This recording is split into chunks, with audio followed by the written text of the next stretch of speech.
பாருங்கள் ஃப்ரெண்ட்ஸ், நல்லா வந்து நான் வந்து தண்ணி தெளித்து நல்லா மாவு வந்து பிசைஞ்சிட்டேன். ஆனால் வந்து மாவு வந்து கட்டிக்கிட்டே இருக்கக்கூடாது. இந்த கட்டியில் இருந்தாலும் நல்லா உடச்சிக்கணும். இதை பாருங்கள், இப்படி பிடிச்சா இப்படி பிடிக்கிற மாதிரி இருக்கணுமா, அப்போ தான் வந்து நல்லா வெந்து வரும்.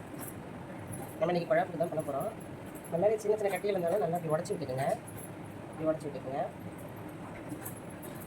உடச்சி விட்டுக்குன்னா நல்லா வரும். பாருங்கள், இப்படி இருக்கணுமா. பாருங்கள் ஃப்ரெண்ட்ஸ், நான் இந்த குழாய் தான் போட்டு செய்ய போகிறேன். பாருங்கள், இந்த சில்லை வந்து இது உள்ளே போட்டுக்கணும்.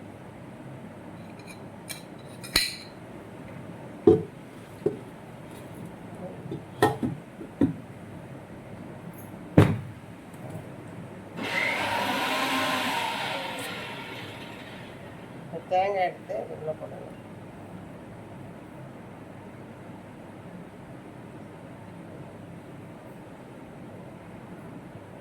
தேங்காய் போட்டோமா, தேங்காய் போட்டதுக்கப்புறம் இந்த மாவு எடுத்து இதில் போடணும். 2 கைக்கு மாவு எடுத்து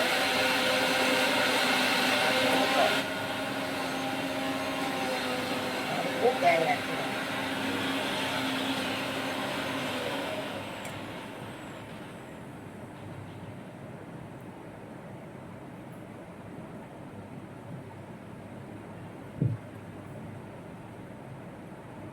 இப்போ மாவு போட்டு இதுக்கு தேங்காய் வைக்கணும்.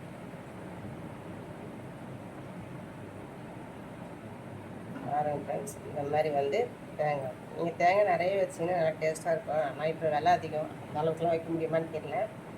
ஆனால் தேங்காய் நிறைய சேர்த்துக்கிட்டிங்கன்னா நல்லாயிருக்கும்.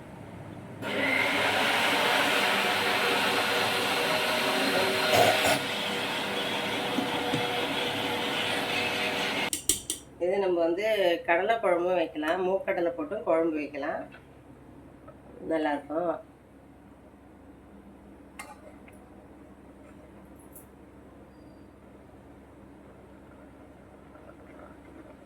நல்லா கொதிக்குதுங்களா.